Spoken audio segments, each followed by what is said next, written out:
ఇష్టం లేకుండా తాళి కట్టావని ఏడ్చే రకం కాదు నేను. జుట్టు పట్టుకొని ప్రేమలోకి ఈడ్చే రకం. ముసలాడువై చచ్చేంత వరకు ప్రేమించు.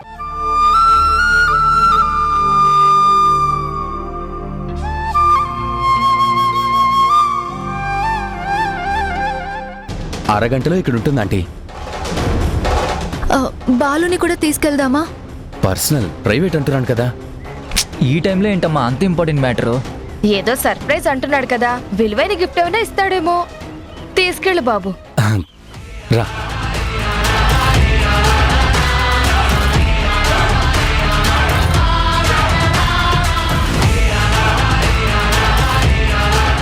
రాధరణి జాగ్రత్త.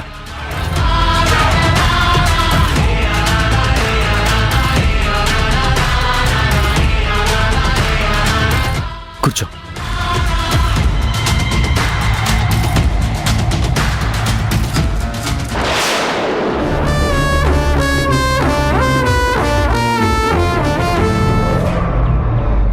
ఏంటక్క ఈ టైంలో వాడు ధరణిని ఎక్కడికి తీసుకెళ్తున్నాడు? తెలీదురా, రాత్రికే పెళ్లి. గడప దాటితే మండపానికే గాని ఇలా వెళ్ళకూడదు అన్నా సరే ఏదో urgent, surprise, personal, private matter అర్ధగంటలో తీసుకొచ్చి దింపుతాను అని దాన్ని తీసుకుపోతున్నాడు. నో డౌట్ అక్క, వాడి డెత్ ఫిక్స్ చేసుకొచ్చి మండపంలో పీటల మీద ప్రాణాలు తీద్దాం అనుకున్నాను. కానీ వాడే చావును వెతుక్కుంటూ వచ్చాడు. వాడి సంగతి నేను తేల్చేస్తానక్క. ఒరే కేశవ, ఒరే కేశవ, ఆగరా. కేశవ, తప్పుకోక. మాట వినరా. కేశవ, కేశవ, ఆగరా. కేశవ, కేశవ.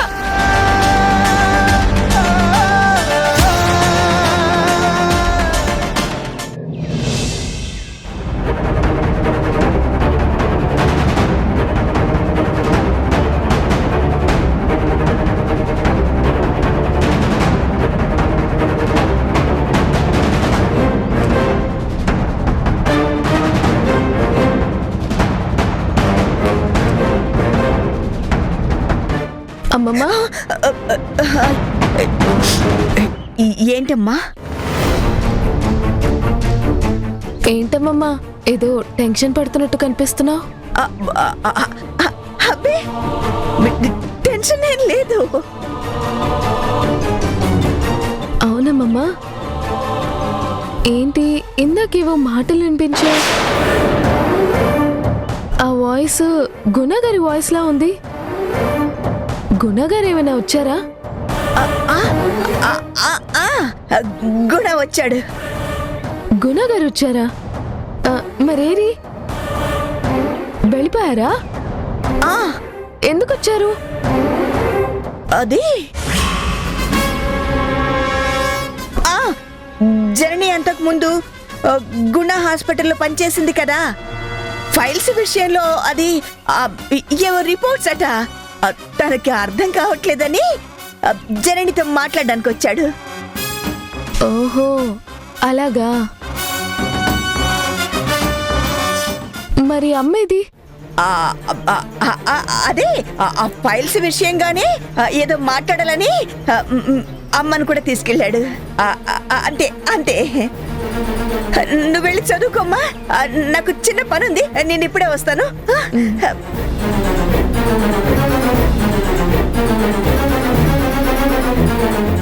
అమ్మమ్మ, నాకేమీ తెలియదనుకుని పాపం మీలో మీరే మాట దాటేస్తూ కంగారు పడుతూ కంగారులో వస్తున్న తడబాటు మాటలు నేను అర్థం చేసుకోలేననుకుంటున్నారా?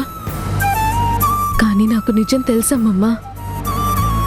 అమ్మ మా సొంతం కాదు, కానీ మనసులో మాత్రం అమ్మే. ఎప్పటికీ ఈ అమ్మే మా అమ్మ. నువ్వు మా అమ్మమ్మవి. నాకు ప్రపంచంలో వేరే అమ్మ అమ్మమ్మ అంటూ ఎవరు లేరు. మీరు అందించిన ప్రేమ, అనురాగం, నా కోసం జీవితంలో పడ్డ తాపత్రయం ఎప్పటికీ మర్చిపోలేను. అమ్మని తీసుకొని గుణగారు హాస్పిటల్కి కాదమ్మమ్మ వెళ్ళింది, ధరణి దగ్గరికి వెళ్ళుంటారు. తనతో నిజం చెప్పడానికి వెళ్ళుంటారు. నేను గుణగారికి మొత్తం నిజం చెప్పేశాను. ఆయన వచ్చిందే ఆ నిజం అమ్మని అడిగి కన్ఫర్మ్ చేసుకోవడానికి. వాళ్ళు ధరణితో నిజం చెప్పేస్తే అప్పుడు నా పరిస్థితి ఏంటి? అవతల నానేమో ఫోన్ లిఫ్ట్ చేయడం లేదు, వీళ్ళేమో ధరణితో నిజం చెప్పడానికి వెళ్ళారు. నెక్స్ట్ ఏంటి? నా స్థానం ఎక్కడ?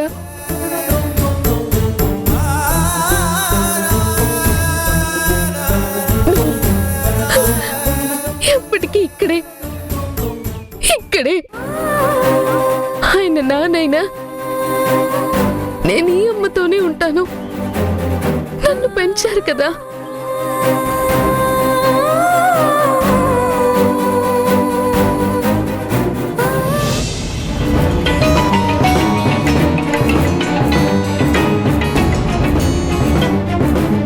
చెప్పమ్మా. ఎక్కడున్నావురా హరి?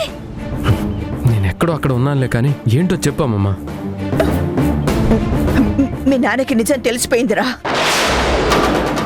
ఆ ధరణి బాలు నీ చెల్లెలు తమ్ముడన్న విషయం గుణకి తెలిసిపోయింది.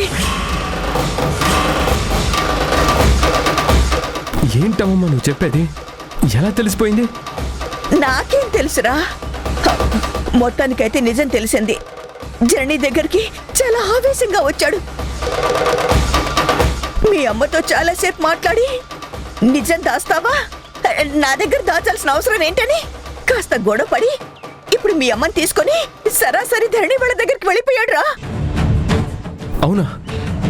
అదేంటి, ఇందాక నేను ఇంట్లో ఉన్నప్పుడు నార్మల్గానే ఉన్నారే, అంతలో ఆయనకి నిజం ఎవరు చెప్పారు? అమ్మ దగ్గరికి అంత ఆవేశంగా రావటం ఏంటమ్మా? మాట్లాడమ్మని తీసుకెళ్ళడం ఏంటి? అదేరా నాకు చాలా భయంగా ఉంది, చాలా కంగారుగా ఉంది. మీ నాన్న ఉట్టి చేతులతో ఏం రాలేదురా. డిఎన్ఏ రిపోర్ట్స్ తీసుకుని మరి వచ్చాడు. జననికి చూపించి మరీ తీసుకెళ్ళాడ్రా. ఏమవుతుందో ఏంటోరా. నువ్వేం భయపడకమ్మా, ఏం కాదు, అంతా మంచి జరుగుతుంది. తెలిసింది నిజమే కదా. అబద్ధాలు మనం ఏమన్నా ఆడుంటే కదా టెన్షన్ పడటానికి. శుభం జరగడం కోసమే నాన్నకు కూడా నిజం తెలిసి ఉంటుంది. ఎప్పటికైనా తెలియాల్సిందే కదమ్మా. తెలిసినందుకు సంతోషించాలి. ధరణి బాలు దగ్గరికి అమ్మని తీసుకుపోయినందుకు భారం దిగిపోయినట్టు ఫీల్ అవ్వాలి. టెన్షన్ పడ్డం ఎందుకమ్మమ్మా? నువ్వేం కంగారు పడకు, నేను అమ్మ నాన్నల దగ్గరికి వెళ్తానులే.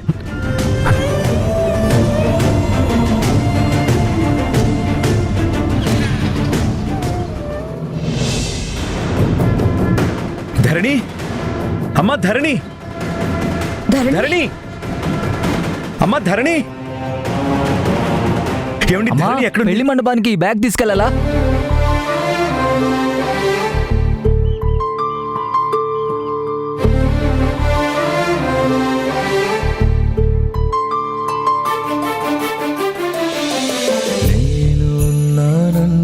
ఉదయం చీకటినే దాటే సమయం, పరుగెత్తుకు వచ్చే హృదయం నానా. ఎన్నాళ్ళుగా ఈ పయనం, పసిగట్టనలేదే వేగం, ఏ ఊహకి అందని త్యాగం నానా. బాలు, కనిపించని దైవానికి నువ్వే నాన్న రూపం, కనిపించే ఏ అమ్మకి నువ్వే కథలోకం. అనుబంధం అనే కోవెలలో నువ్వేగా తొలి దీపం. మన ఇద్దరి బంధం చూసిన విధికెందుకింత కోపం?